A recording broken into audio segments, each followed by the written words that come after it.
پیس مذاکرات کے بعد اگریشن، یہ ہارڈ سٹیٹمنٹ جو ہے یہ ساری امریکہ کی طرف سے دکھائی دے رہی. ایران نے صرف اسی پہ کلوزنگ سٹیٹمنٹ دی ہوئی ہے کہ بال اب امریکہ کے کورٹ پہ. ڈپلومیسی کے اندر یہ چیزیں بہت میٹر کرتی ہیں، آپ کا ایٹیٹیوڈ، آپ کی زبان، آپ کا انداز. عباس عراقچی صاحب بہترین فارن منسٹر، دنیا تعریف کرتی ہے کہ یہ شخص جو ہے یہ ایک ہارڈ نیگوشیٹر ہے. 21 گھنٹے امریکہ کا نائب صدر اگر بیٹھ کر 21 گھنٹے مذاکرات کر رہے، اٹ مینس کہ امریکہ چاہتا ہے کہ اس جنگ سے نکلنے کا کوئی رستہ نکلے. اسرائیل میں جناب نیتن یاہو چھلانگے لگا رہا تھا اور اس کو سمجھ نہیں لگ رہی تھی کہ یہ مذاکرات اگر کامیاب ہو گئے سیاسی کریئر کا بیڑا غرق ہو جائے گا. لوگ یہ سمجھ رہے ہیں کہ اسی طریقے سے چیزیں چلتی رہیں تو امریکی صدر کے لیے نومبر کے بعد حالات بہتر نہیں ہوں گے. نیتن یاہو کی سیاست کو، نیتن یاہو کی ذات کو بچاتے بچاتے ڈونلڈ ٹرمپ اپنی سیاست کا بیڑا غرق کر دیں گے. ہم نے پہلی مرتبہ دیکھا کہ اسرائیل میں اس بڑے پیمانے پر پروٹیسٹ ہوا ہے. اس سے پہلے بھی پروٹیسٹ ہوتے ہیں نیتن یاہو کے خلاف، لیکن اس مرتبہ عالم یہ تھا کہ بڑے شہروں سے ان کی پولیس بسوں میں بٹھا کر لوگوں کو گرفتار کر کر لے کر گئی اور ویڈیوز بنانے پر جو ہے وہ جرمانے اور سزاؤں کا اعلان کیا گیا. اسرائیلی اتنے خوفزدہ تھے کہ وہ کئی روز تک اپنے گھروں میں جا کر سو نہیں سکے، ان کو بنکرز میں سونا پڑا. آپ کو پتہ ہے کہ اس وقت مڈل ایسٹ میں بھی ان کے تعلقات بھی اس بنیاد پر ٹھیک نہیں ہیں کہ کوئی ملک یہ قبول کرنے کو تیار نہیں ہے کہ میرے ہوتے یہ اس خطے کا چودھری کیسے بنے. بسم اللہ الرحمن الرحیم. السلام علیکم ناظرین، سنو پوڈ کاسٹ میں خوش آمدید. میں ہوں یاسر رشید. ناظرین، اس وقت دنیا کی نظریں اس بات کے اوپر ہیں کہ ایک بہت بڑا بریک تھرو اسلام آباد میں ہونے جا رہا تھا. دنیا کی وہ طاقتیں آمنے سامنے بیٹھی تھیں جو ایک دوسرے پر حملہ آور تھیں. دنیا کی پوری معیشت جن کی لڑائی کی وجہ سے اسٹیک پہ لگی ہوئی تھی، دنیا بھر کے مالیاتی ادارے دباؤ کا شکار تھے. دنیا بھر میں تیل کی سپلائی کے اوپر ایک بہت بڑا حرف آ چکا تھا. خطے کے ممالک جو تھے وہاں پہ پیٹرول پمپس بند ہو رہے تھے. افراط زر کے اوپر جو ہے وہ بہت بڑا اثر دیکھنے کو مل رہا تھا اور دنیا یہ اس خدشے کا اظہار کر رہی تھی کہ اگر یہ جنگ 1 مہینہ اور جاری رہتی ہے تو افراط زر جو ہے وہ 7.1% جو ہے وہ بڑھ جائے گا اور دنیا کی بے شمار طاقتیں جو ہیں وہ اندرونی دباؤ کا سامنا نہیں کر پائیں گی. پھر ایسے وقت میں اسلام آباد کی طرف نظریں مرکوز ہوتی ہیں. ڈیلیگیشنز آتے ہیں، بڑی تعداد کے اندر آتے ہیں، رات بھر روابط ایک دوسرے سے رہتے ہیں. دنیا کے مختلف ممالک کے وزرائے خارجہ، پرائم منسٹرز یا صدور کے ساتھ رابطے کیے جاتے ہیں اور اس کے پس پردہ جو محرکات طے ہو رہے ہوتے ہیں اس کی نٹے گریٹی کے اوپر بھی نظر رکھی جاتی ہے. پھر گفت و شنید کا آغاز ہوتا ہے، مختلف سیشنز ہوتے ہیں، بریکس ہوتی ہیں کھانے کے لیے، لنچ کے لیے، ڈنر کے لیے، لیکن پھر سیشنز دوبارہ شروع ہو جاتے ہیں. 31 گھنٹے تک طویل یہ گفت و شنید ہوتی ہے.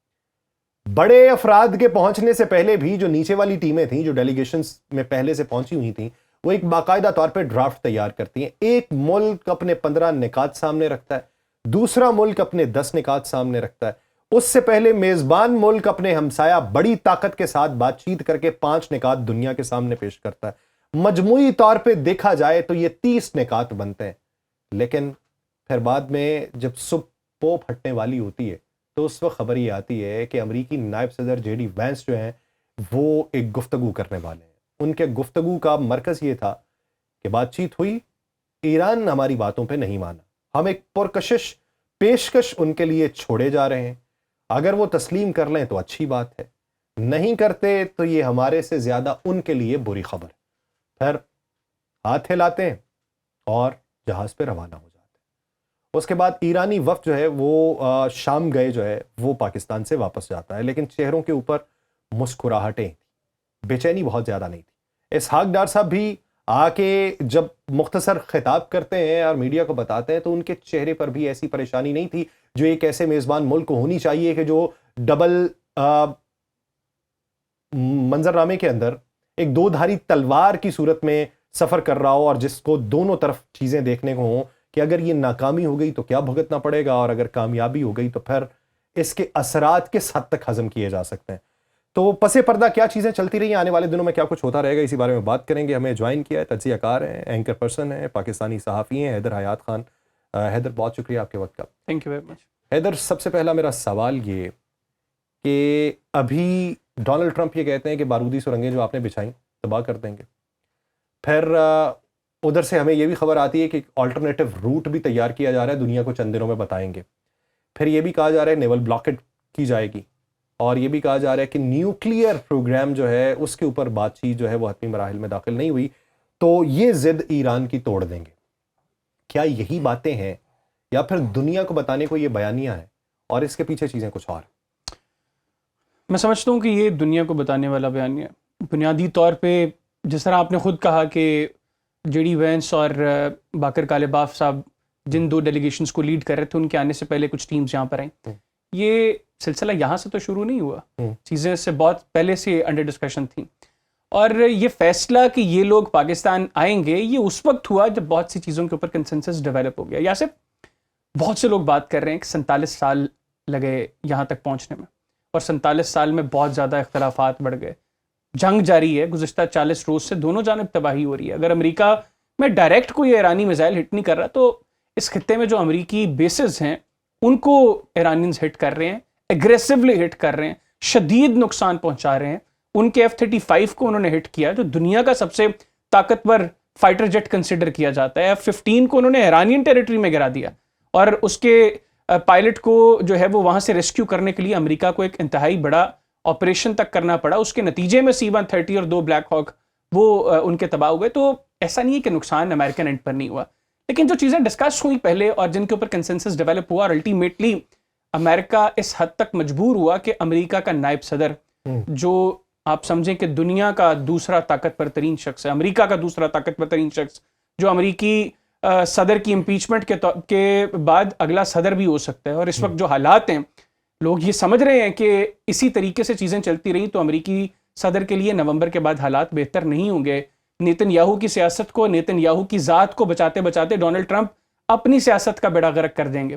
تو یہ چیزیں آرام سے نہیں ہوئی. پاکستان نے بڑا کام کیا. پھر دونوں ممالک کی ڈیلیگیشنز یہاں پر آئے. 21 گھنٹے امریکہ کا نائب صدر اگر بیٹھ کر 21 گھنٹے مذاکرات کر رہے, اٹ مینس کہ امریکہ چاہتا ہے کہ اس جنگ سے نکلنے کا کوئی رستہ نکلے, لیکن کس طریقے سے جس میں اس کی فیس سیونگ ہو. ڈونلڈ ٹرمپ نے جس وقت حملہ کیا ایران پر, اس کے فوراً بعد اگر آپ ان کی سٹیٹمنٹس دیکھیں کہ جی اگر ہم ابھی ایران پر حملہ نہ کرتے تو ایرانی ہمارے گھروں کو پہنچ گئے تھے, ان کے میزائل ہمیں ہٹ کر رہے ہوتے. ایران کبھی 2 دن میں, کبھی 10 دن میں, کبھی 2 ہفتوں میں وہ کہتے رہے کہ نیوکلیئر ہتھیار بنانے کو تھا, اور اس کے بعد پھر جو تباہی ہوتی اس سے کوئی اس دنیا کو بچا نہیں سکتا تھا. یہ کیا تھا؟ یہ بنیادی طور پر امریکیوں کی ذہن سازی تھی. ان کو کنونس کرنا تھا کہ یہ جنگ ان کے لیے کتنا ضروری ہے, کیونکہ ماضی میں امریکہ نے عراق پر حملہ کیا ہو, یا افغانستان پر حملہ کیا ہو, یا اس سے پہلے ویتنام کی جو جنگ لڑی ہو, امریکن پبلک اپنی گورنمنٹ اپنی فوج کے ساتھ کھڑی ہوئی کیونکہ وہ کنونس ہوئے کہ یہ جنگ واقعتاً ان کے لیے ضروری ہے. اس مرتبہ کیا ہوا؟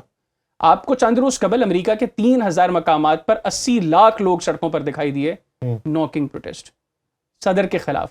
امریکی صدر شاید امریکہ کی تاریخ کے واحد صدر ہیں جن کی پاپولیرٹی اس وقت 30% سے بھی کم ہو چکی ہے. امریکہ میں تقریباً سارا میڈیا ان کے خلاف ہے, اور وہ بتا رہے کہ اس وقت پریشر کس قدر ہے.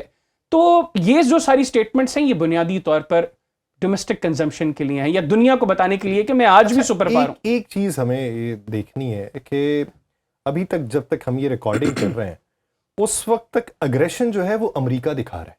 آپ نے اگر غور کیا ہو, محمد باقر کالباف گئے, انہوں نے بھی بہت زیادہ اگریشن نہیں دکھایا. انہوں نے یہ کہا کہ جو چیزیں وہ جنگ میں نہیں حاصل کر سکا تھا وہ اس میں حاصل کرنے کی وہ کوشش کر رہا ہے, تو ہم اپنی سوورینٹی کے اوپر کھڑے.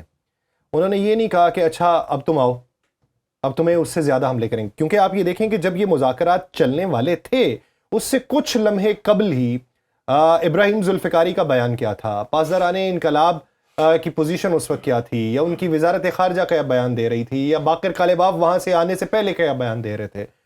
تو اس مذاکرات کے بعد اگریشن, یہ ہارڈ سٹیٹمنٹ جو ہے یہ ساری امریکہ کی طرف سے دکھائی دے رہی. ایران نے صرف اسی پہ کلوزنگ سٹیٹمنٹ دی ہوئی ہے کہ بال اب امریکہ کے کورٹ پہ ہے. اس کے بعد تو وہ بھی گئے ہیں واپس, ان کی بھی طرف سے ابھی تک خاموشی ہے.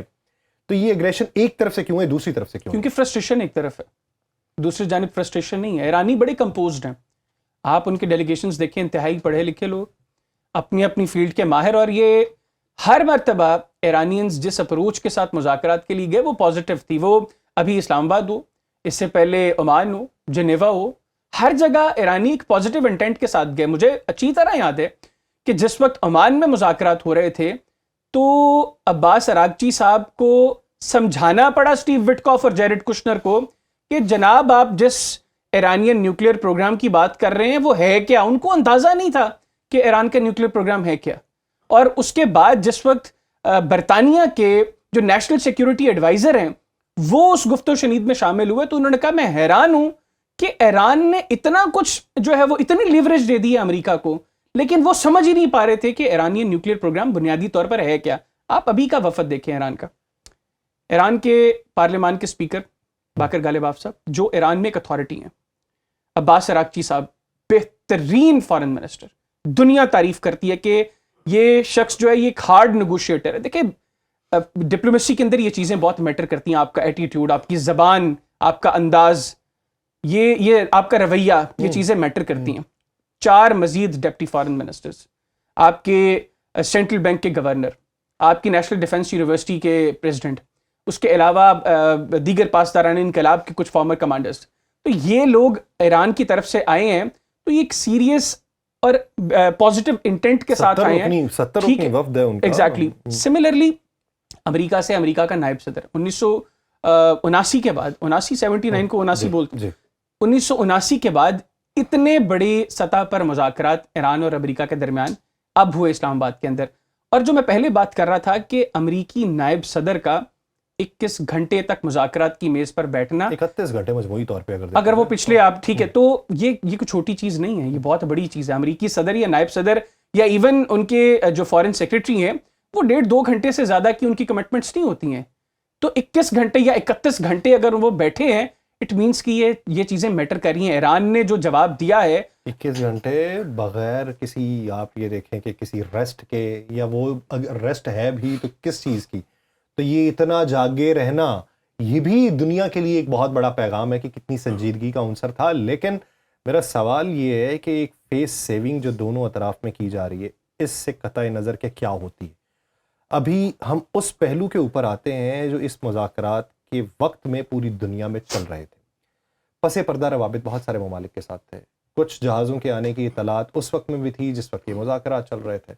اس سے پہلے بھی بہت سارے ممالک کے ساتھ رابطے ہو رہے تھے. تو خطے کے وہ ممالک جو متاثرین میں سے ہیں, سب سے پہلے تو ان کی بات کرتے ہیں. سعودی عربیہ, وہاں پہ کیا ہو رہا تھا, قطر کے اندر کیا ہو رہا تھا, دوحہ کے اندر کیا ہو رہا تھا, اور یو اے ای کے اندر کیا ہو رہا تھا, اسرائیل کی پوزیشن اس وقت کیا دکھائی دے رہی تھی, یا امریکہ کس نہج پہ سوچ رہا تھا, یہ خطے کے قریبی ممالک ہمسائے جو ہے چائنا کیا اس وقت کر رہا تھا. تو اس وقت کی پوزیشن کیا دکھائی دیتی؟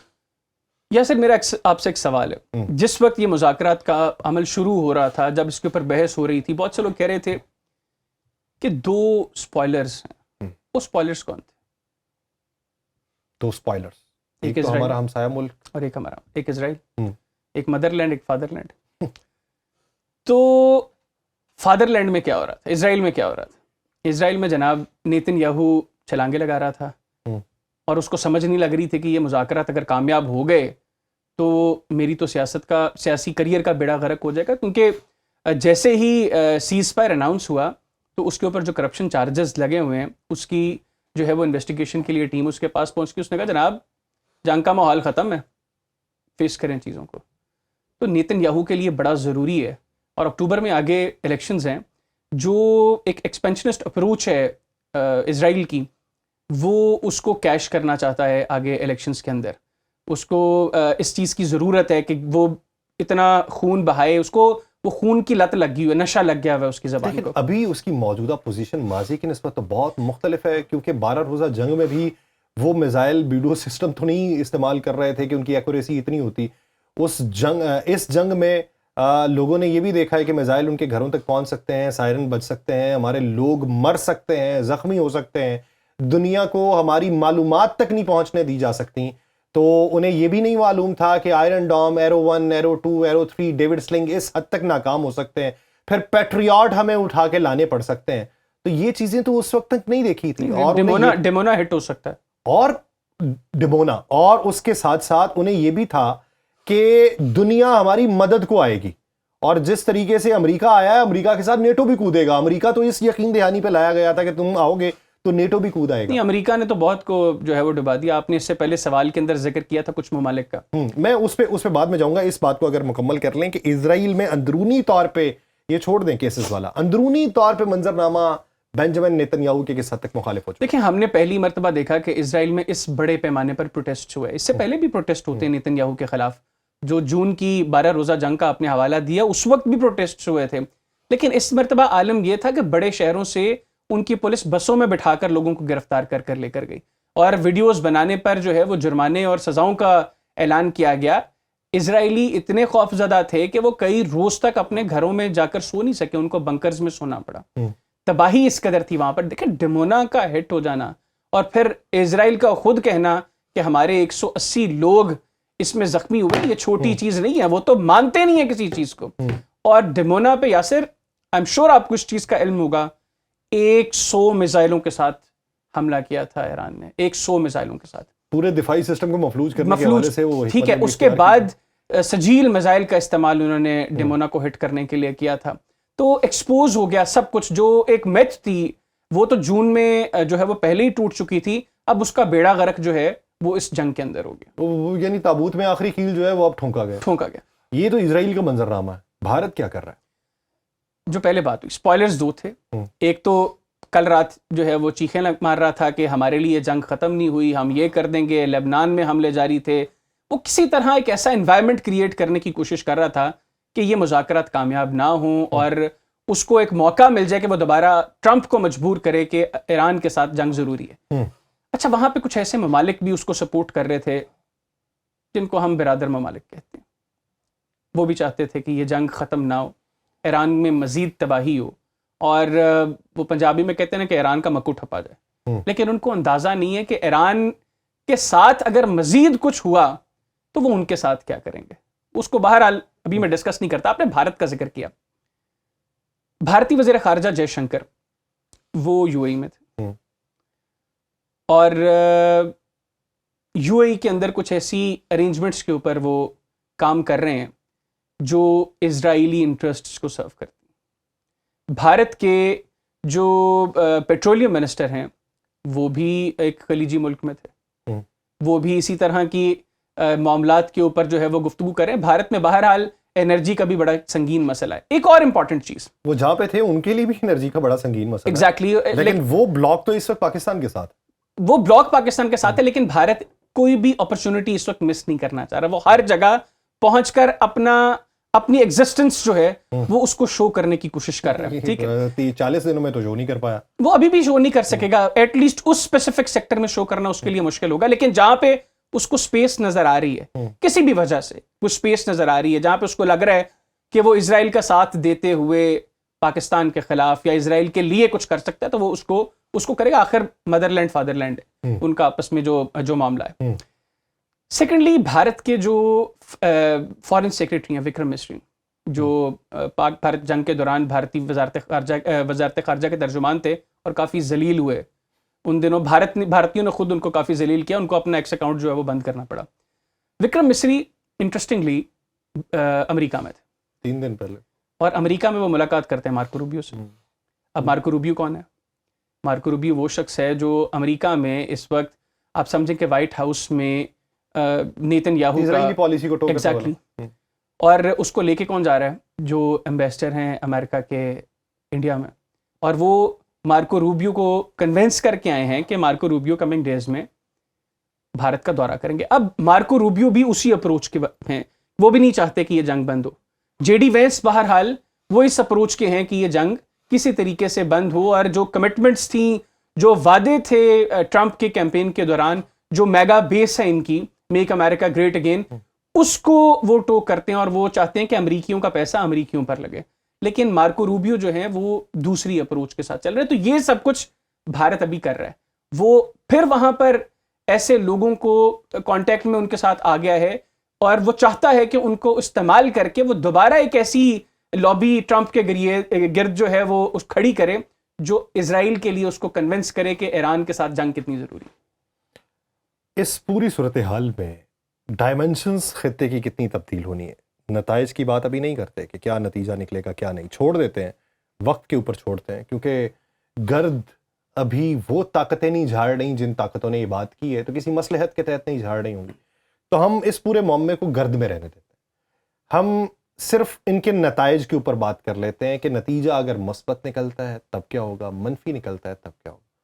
فرض کر لیں نتیجہ مثبت نکلا، دونوں اطراف میں کچھ نہ کچھ ایسی چیزیں طے پا گئی ہیں کہ جو دونوں کے لیے قابل قبول ہوں کسی حد تک، یا وہ نیریٹو بیچنے کے لیے مناسب ہو. مشرق وسطیٰ کے ممالک کی ترجیحات میں بدلاؤ کیا ہوگا؟ کیونکہ ابتدائی طور پہ یہ کہتے تھے ڈیفنس امبریلا امریکہ کی ہے، ساری ٹوٹ چکی، اب ان سب کی ترجیحات بدل جائیں گے. ایسا تو ممکنات میں سے نہیں ہے کہ تمام جگہوں سے بیسز جو ہے ان کا انخلا ہو جائے، تمام جگہوں سے انویسٹمنٹ جو ہے امریکہ کی ختم ہو جائے، یہ عرب ممالک اپنی تمام تر انویسٹمنٹ امریکہ سے نکال لیں، یا جو وعدے مستقبل کے لیے کیے تھے ان سے دستبرداری اختیار کر لیں. ایسا تو ممکنات میں سے نہیں ہے. لیکن اوور آل ایک فارن پالیسی جو ہے وہ کتنی چینج ہوگی؟ دیکھیں اپروچ تو تبدیل ہو چکی ہے، اور وہ اس جنگ کے آغاز سے نہیں، اس جنگ سے بہت عرصہ پہلے تبدیل ہو گئی تھی. گزشتہ سال ستمبر میں آپ کو یاد ہے کہ ایک بڑا اسٹریٹجک پیکٹ ہوا، اور اس پیکٹ سے کچھ روز قبل ایک خلیجی ملک میں اسرائیل کا حملہ ہوا.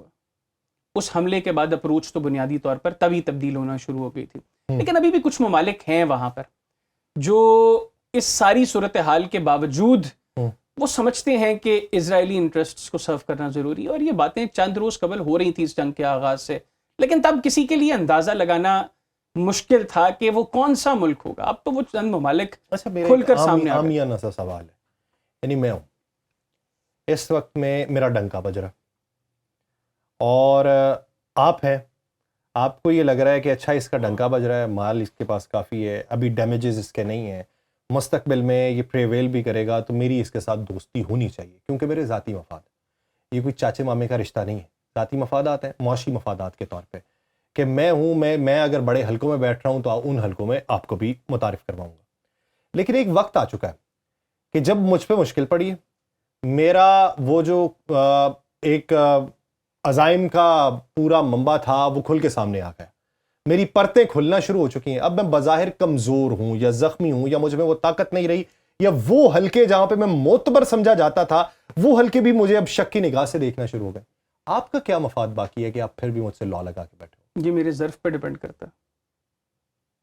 اگر جس وقت آپ کا میرا تعلق اسٹیبلش ہوا، نہیں، میں یہ بات کر رہا ہوں اسرائیل کے ساتھ، وہ ممالک جنہوں نے اپنے معاشی مفادات کے تحت اس کے ساتھ دوستیاں بڑھائی تھیں، اب اسرائیل کی ساکھ کے اوپر بہت بڑا سوال ہے، تو وہ لوگ پھر بھی اس کے ساتھ کیا ظرف کی وجہ سے کھڑے ہیں جو پہلے ظرف کی وجہ سے نہیں؟ وہ تو ظرف میں تو خیر، میں تو چونکہ اپنے پرسپیکٹو میں بات کر سکتا ہوں نا. اسرائیل کے تو بنیادی طور پر معاملہ بالکل مختلف ہے. دیکھیں ان کے اپنے انٹرسٹس ہیں، کیا، اور ان کے انٹرسٹ بہرحال کہیں نہ کہیں جڑے ہوئے ہیں ایران کی تباہی کے ساتھ. وہ چاہتے ہیں کہ اب مسئلہ پتہ کیا ہو گیا، گزشتہ چند سالوں سے اپروچ کی ایک تبدیلی یہ بھی ہوئی ہے کہ ہر ملک یہ سوچنے لگا کہ میں نے کس طرح یہ دکھانے کہ میں طاقتور ہوں، میرا ہولڈ کتنا ہے، میری گرپ کتنی ہے. آپ کو پتہ ہے کہ اس وقت مڈل ایسٹ میں بھی ممالک آپس میں تعلقات اچھے نہیں ہیں. ایون ان ممالک کے درمیان جو ماضی میں بہت اچھے ریلیشنز انجوائے کیا کرتے تھے، آج ان کے تعلقات بھی اس بنیاد پر ٹھیک نہیں ہیں کہ کوئی ملک یہ قبول کرنے کو تیار نہیں ہے کہ میرے ہوتے یہ اس خطے کا چودھری کیسے بنے.